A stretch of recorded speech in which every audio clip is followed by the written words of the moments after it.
most of our songs come from Narottama Thakur and Bhaktivinoda Thakur. Just about every song that we sing. There's a few songs. We know Srila Guru Maharaj composed songs, and we have some from other Vaishnavas, Govinda Das. Also here, the Samadhi of Visvanatha Chakravarti Thakur, we sing Gurvastakam. But most of our songs are from Narottama Thakur and Bhaktivinoda Thakur. And we know that Gaurkishore Das Babaji Maharaj was very unpredictable in what he might say at any given point in time. And so someone came begging to him for Krishna Prem, divine love of Krishna, saying, Babaji Maharaj, I want to get Krishna Prem. He said, do you have 5 rupees? And he's like, what? He said, do you have 5 rupees? For 5 rupees you can get Krishna Prem. And this sounds like the antithesis, the opposite of what a Krishna conscious person would say. Right? We're against that idea of selling spiritual substance. So why does Paramahansa Gaurkishore Das Babaji Maharaj say such an absurd, for 5 rupees you can get Krishna Prem? What he meant was, in the marketplace, 2 books were available. One, Prema Bhakti Chandrika, and the other, the name escapes me right now, but 2, in other words, the collection of the songs of Narottama Thakur. So he's saying, if you have these 2 books, you have everything that you need for Krishna consciousness. Within these 2 little books, within these songs of Narottama Thakur, everything is there. And as Srila Guru Maharaj tells us, he said mainly the songs of Narottama are full of, he said, sentiments. Now again, what does Guru Maharaj mean when he says that? Generally, we're against sentimentalism. That's not what he's saying. He's saying in the songs of Narottama Thakur is the expression of the highest sort of divine sentiments, spiritual emotions. And therefore, those songs really are reserved for the higher section of liberated souls. They're deep, internal, spiritually. We are here in a position where, from the lowest position, we're trying to express some appreciation for the highest thing. Right? This is something that is consistent in Krishna consciousness. Real devotion is detected where someone expresses the greatest amount of happiness or affection or appreciation for the least aspect of that thing. Right?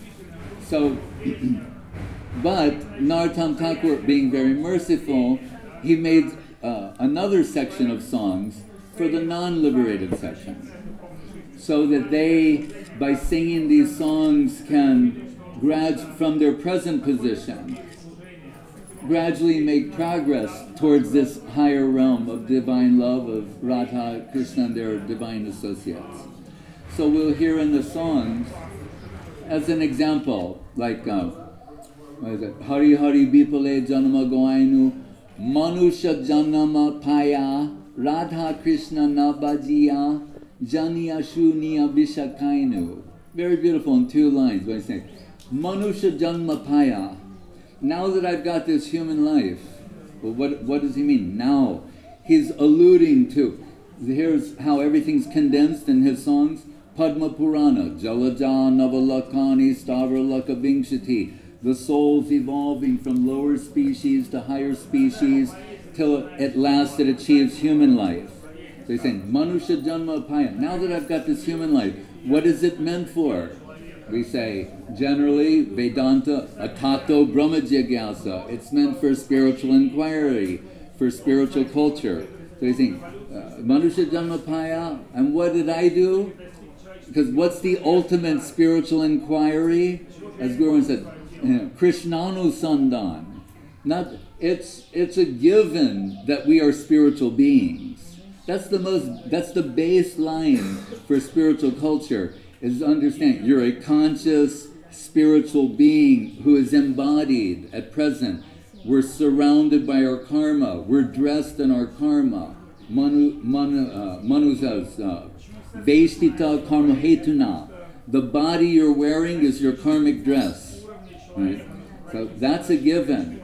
But what do you think? So what did I do? Did I not engage in spiritual culture, or the highest type of spiritual culture?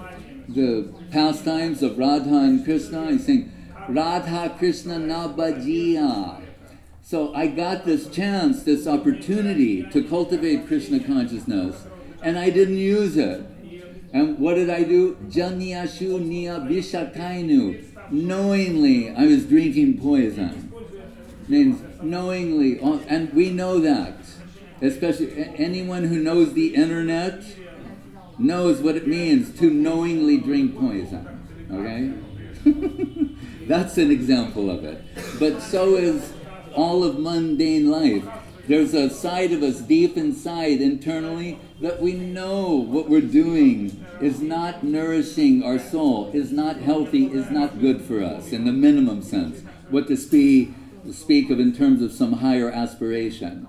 So what do I mean by referencing this? This is in 2 lines from a song of Narottama Thakura.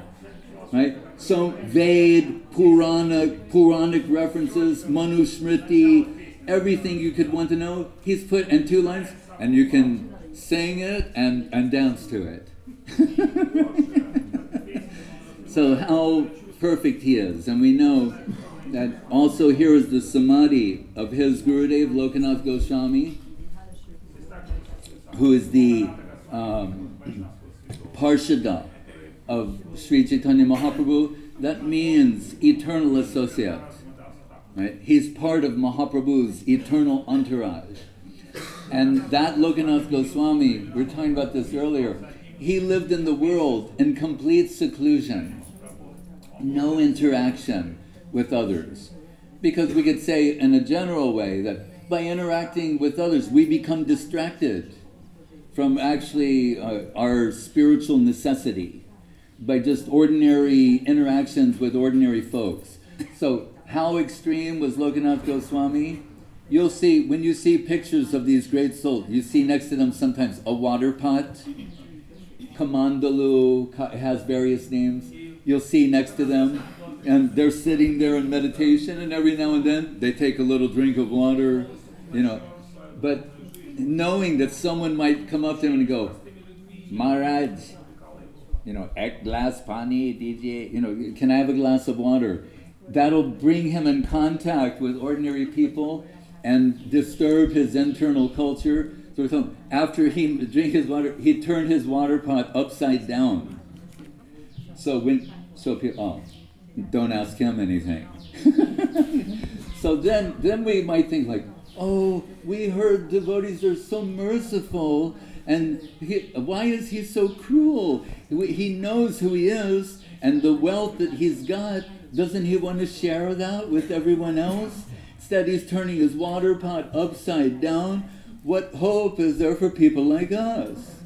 You know, and at least that's what I thought. I was thinking, so why?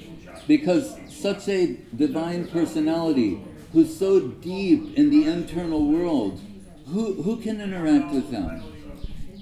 The only person who can really interact with them is someone who's very substantial themselves, right? Who will not create a disturbance in their world and maybe help bring the wealth of that world out and share that with the fallen souls. So it requires the very qualified person, who was Narottama Thakur. So Narottama, since he was a boy, he's mad about Mahaprabhu and Radha Govinda. Very beautiful figure, very charming, always the brahmachari. And he comes to Vrindavan, and he wants his Prabhu, his Guru, and he's set on Lokanatha Goswami. We're told Shyamananda, Srinivas, and Narottama, they did, after Rupa and Sanatan leave the world, they're like the leaders of all the devotees.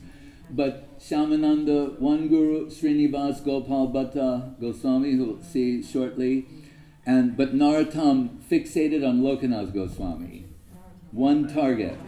But Lokanatha Goswami, it's known, he's saying, I won't accept any disciple.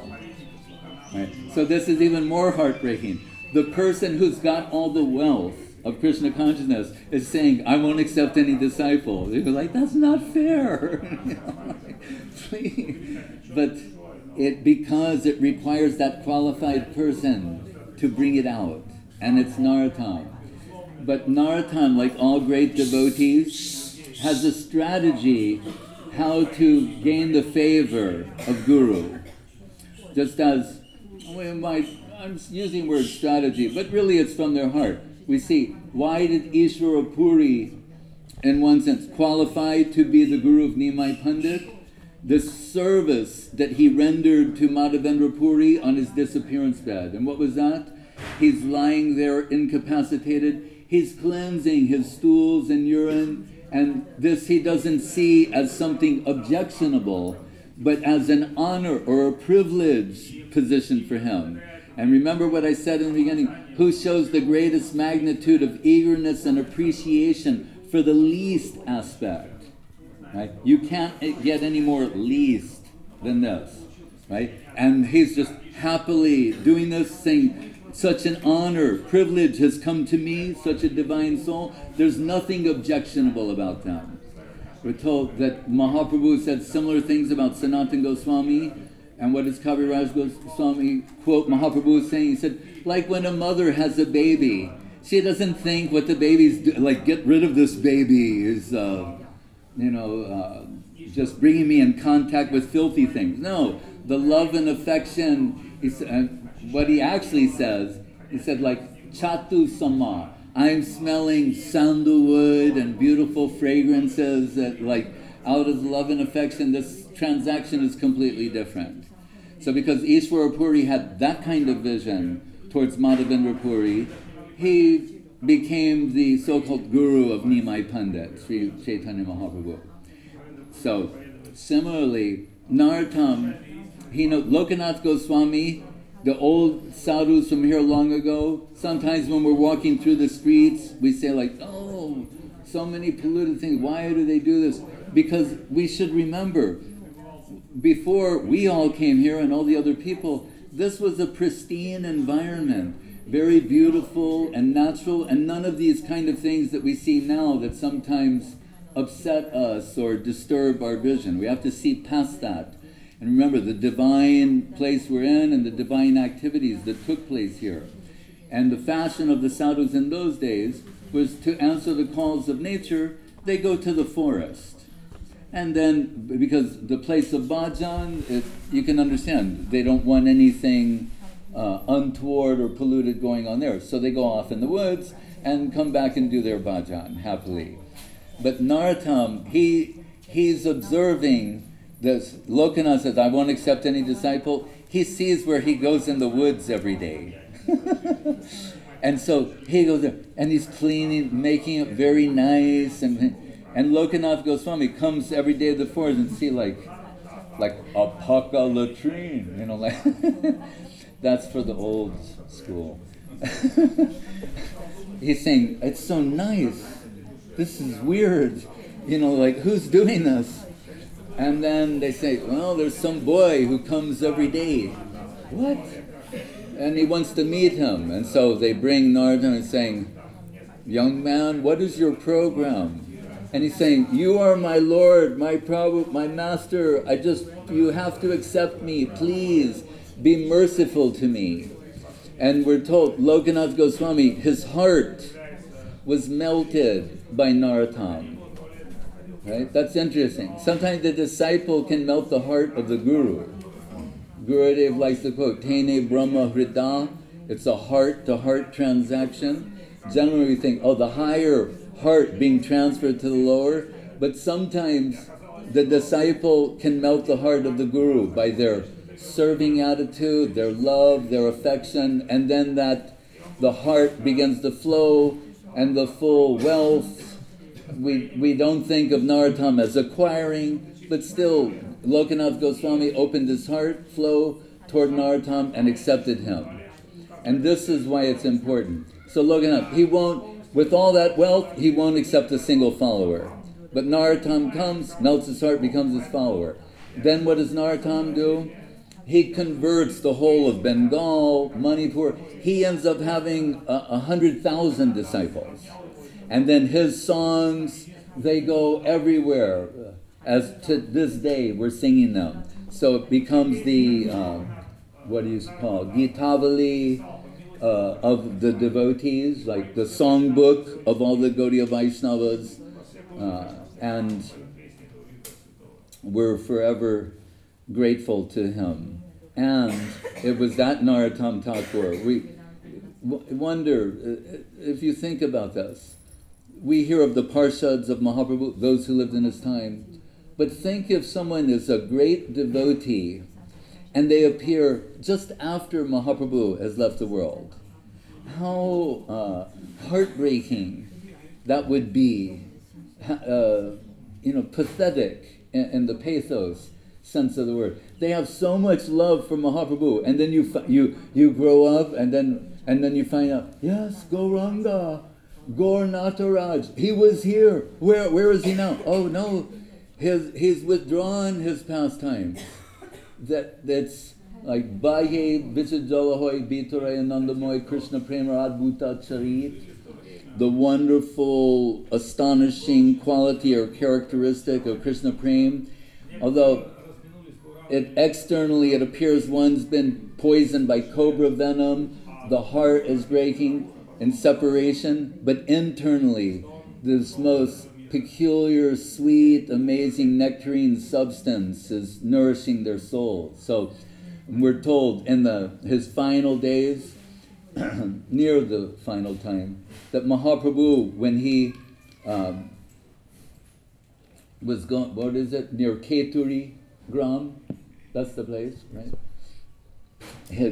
Just as previously he went, Ba Pundarik, like Father Pundarik, and the devotees were, why is he's saying, Father Pundarik, because of Brishabhanu Maharaj, Radharani's father, and he's now in the mood of Radharani. It's very sweet, and he's saying, where is my father? Ba Pundarik, and later he meets Pundarik Vidyanidhi and said, he is not Vidyanidhi, he's Premanidhi, right? He's an ocean of Krishna Prem. He's Krishna Prem personified. Now, by seeing him, my life has become perfect.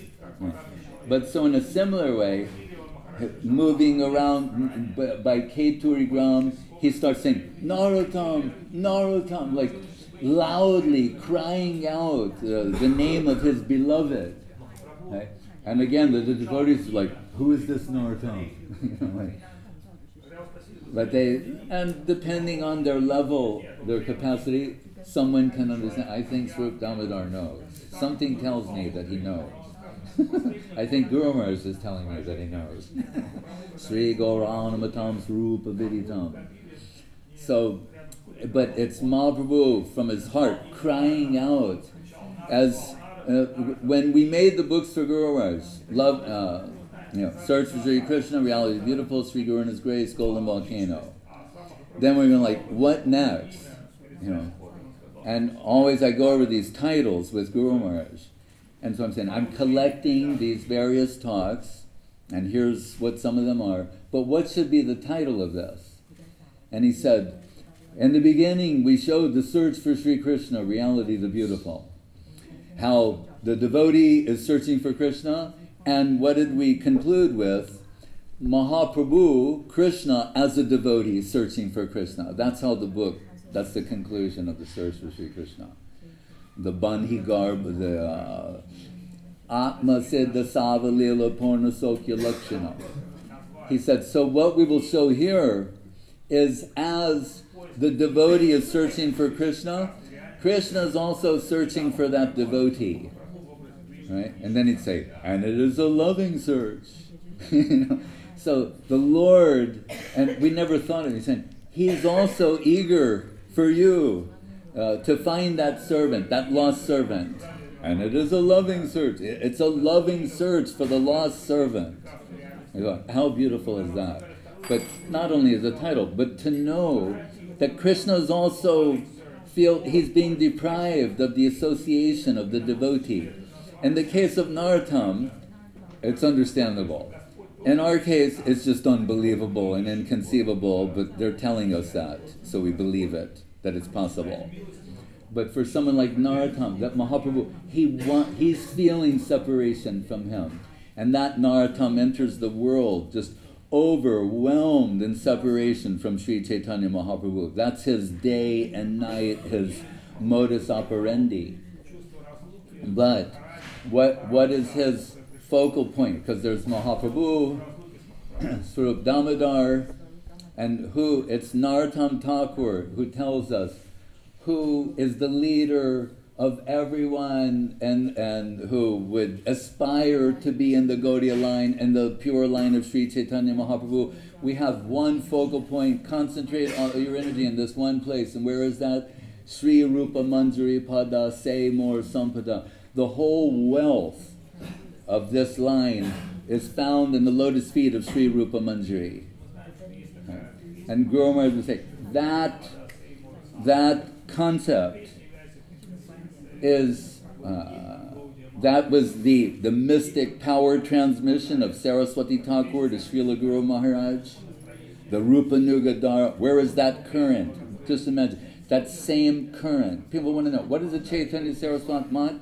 Really, truly, it's that current, the Rupa Nuga line, in all of its purity and its full, its height and expression. Srila Guru Maharaj, Saraswati Thakur recognized that flow is in his heart, right? And that's why he asked him to sing Sri Rupa Manjari Pada within the last 24 hours of his manifest pastimes. And Srila Bhakti Pramod Puri Maharaj was a witness, and he you could think he might not want to tell the story, but happily he would say, no, I was singing Tirtha Kunja Babu asked me to sing, and Saraswati Thakur said, no, I don't want to hear the sweet song, melody, tune. It has to be someone whose heart this flow is coming from. So he would tell that happily in praise of Srila Guru Maharaj. And from Guru Maharaj's point of view, he would say, and Puri Maharaj said, mystic power transmission. And Guru Maharaj saying, yes, he would say, my god brothers say that at that moment I was given entrance in the group of Rupa Manjari. But Guru Maharaj cannot say that. Srila Gurudev can say that, by the way, and will say that. But Guru Maharaj, he would have to say that someone else is saying that. So he'd say, my god brothers say that. and he'd say, but if I have to respond, he would say, I would say rather posted at the gate. And I thought, oh, like guardian of devotion, bhakti rakha. He said, and who will decide who will enter and who will not enter? And at that point, we're all like leaning forward. And Guru Maharaj said, and I'm not allowing anyone and everyone. And then we all like lean back.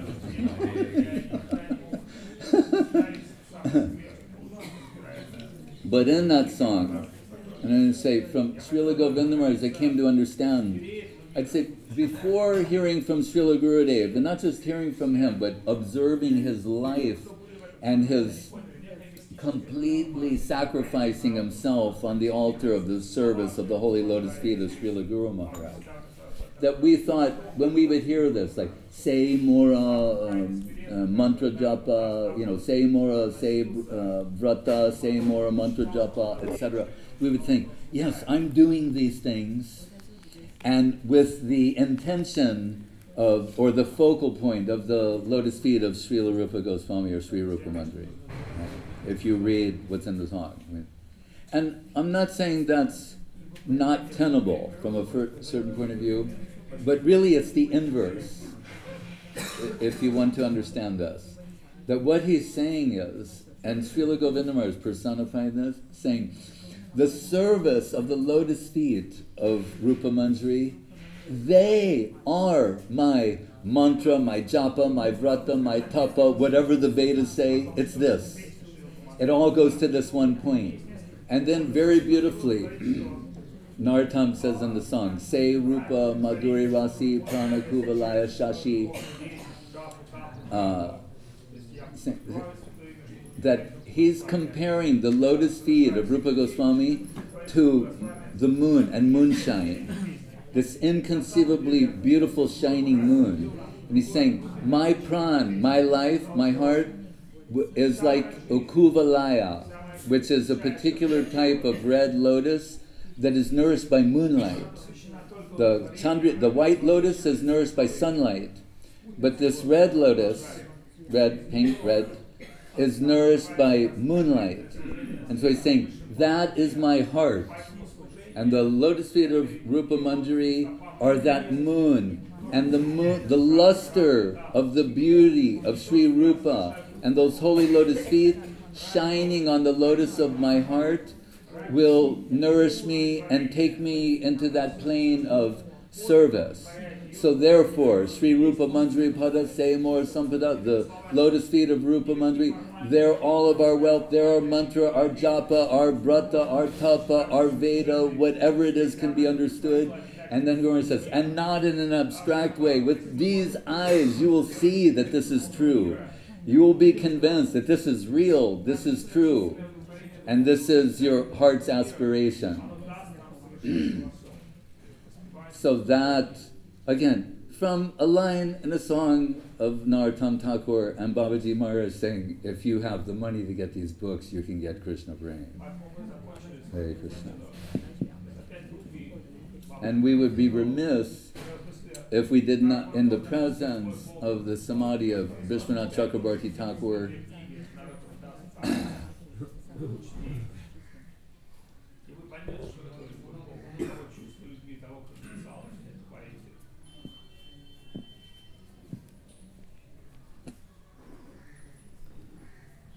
say something.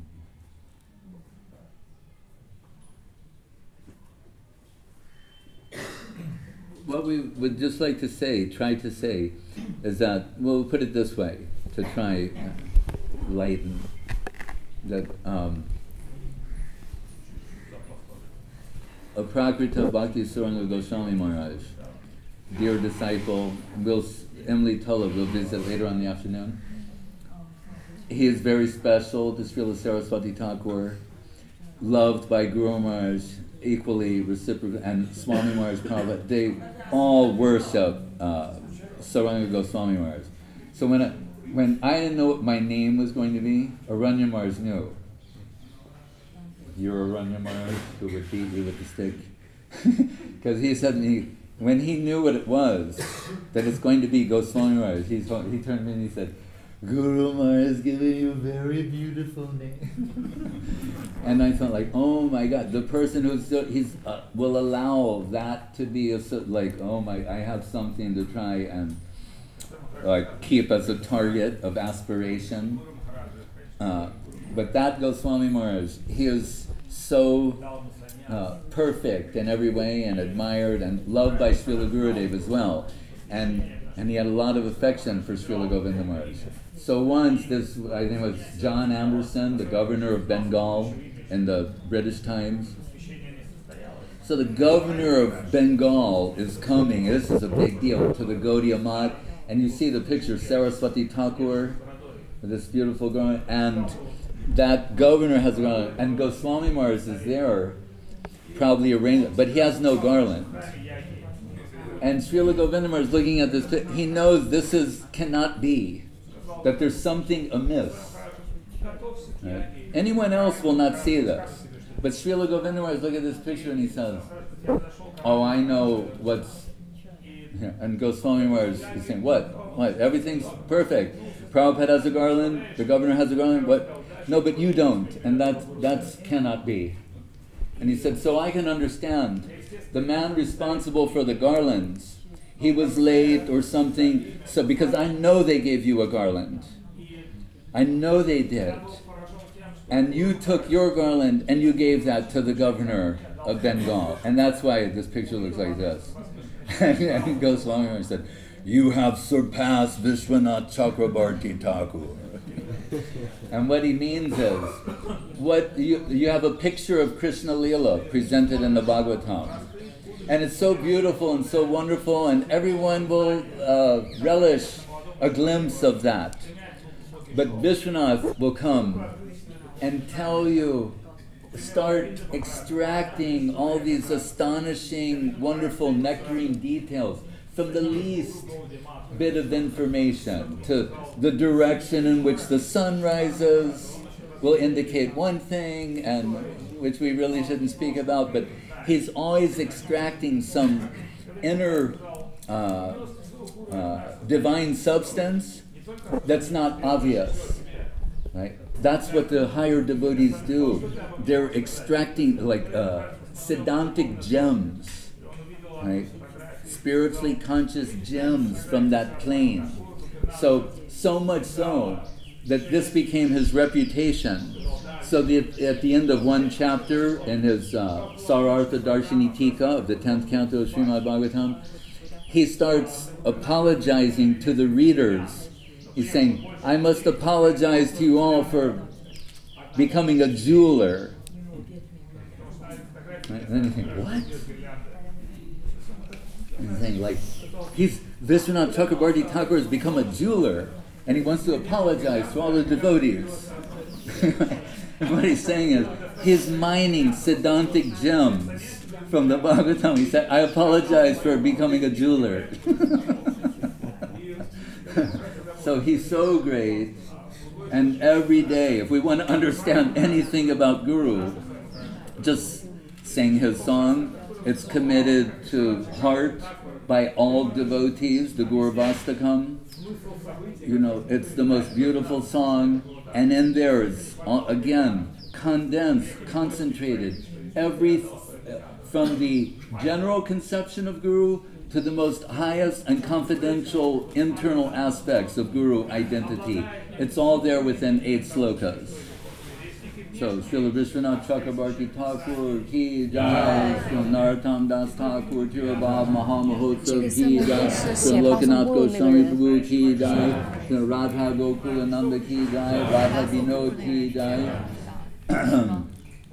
Jai Srila Bhakti Sundar Govinda Dev Goswami Maharaj ki jai, Jai Srila Bhakti Rakshak Sridhar Dev Goswami Maharaj ki jai, Bhagavan Srila Bhakti Siddhanta Saraswati Thakur ki jai, Jai Sri Sri Sri Guru Gauranga Gandharva Rasa Bihari View ki jai, Shri Giriraj Govardhan ki jai, Shri Rupandraga Guru Varga ki jai, Namacharya Srila Haridas Thakur ki jai, Shri Krishna Chaitanya Prabhu Nityananda Sri Advaita Gadadhar Srivasadi Gaur Bhaktivinoda ki jai, Shri Sri Radha Krishna Gop Gopinath Shyamakunda Radha Kunda Giri Govardhan ki jai, Vrindavan Dham ki jai, the Brajamandal Parikrama ki jai, Navadip Dham ki jai, Shri Chaitanya Saraswat Mat ki jai, Ganga Devi Jamuna Devi Bhakti Devi Tulsi Devi ki jai, Om Vishnupad Vishwavarena Srila Bhakti Vedanta Swami Prabhupada ki jai, Shri Chaitanya Saraswat Mata Charja Brinda ki jai, Jai Srila Bhakti Bimal Avadhu Maharaj ki jai, Jai Srila Bhakti Nirmal Acharya Maharaj ki jai, Jai Srila Bhakti Ranjan Madhusudan Maharaj ki jai, Srimad Dandi Maharaj ki jai, Srimad Mahavir Maharaj ki jai, Devashis Prabhu ki jai, Parananda Prabhu ki jai, the senior Bhakti Vrinda Sandeep Krishna Prabhu ki jai, all the senior, the Mahila gun section. Mahila Saka means the ladies section. Ki jai. Nitai Go Premananda. I said Radha Gokulananda. Yeah, because we'll, yes. One thing is that the deities were not going to be giving darshan for 40 minutes. All right. What would you like to do? We have to continue on and. Right. Okay. Jai Om Vishnu Pachana Bhakti Sri Goswami Maharaj ki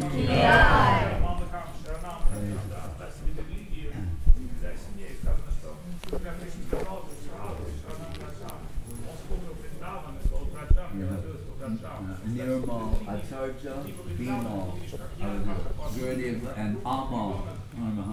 Amal, Nirmal, Bimal. And pure.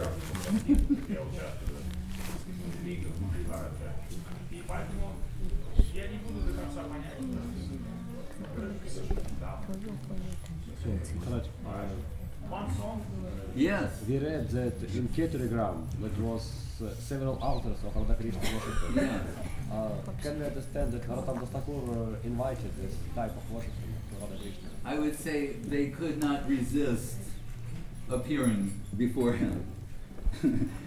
his invitation, he makes a, what do you say, an offer they can't refuse. Right? The heart of Narottama, and remember, who was there? Janava, Devi, and so many other luminaries, and we're told, what was the power of Narottama Thakur's kirtan? Maharaj said we should sing a song. Is that the Panchatattva appeared. Right? That's the power of the kirtan of Narottama Thakur. The Panchatattva appeared at that deity installation. Right?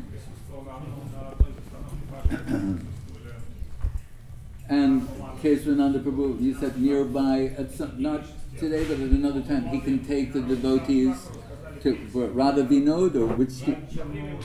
Brajamohan. Right. Hare Krishna. So one song of Narottama we should sing. We should sing Lokanatha.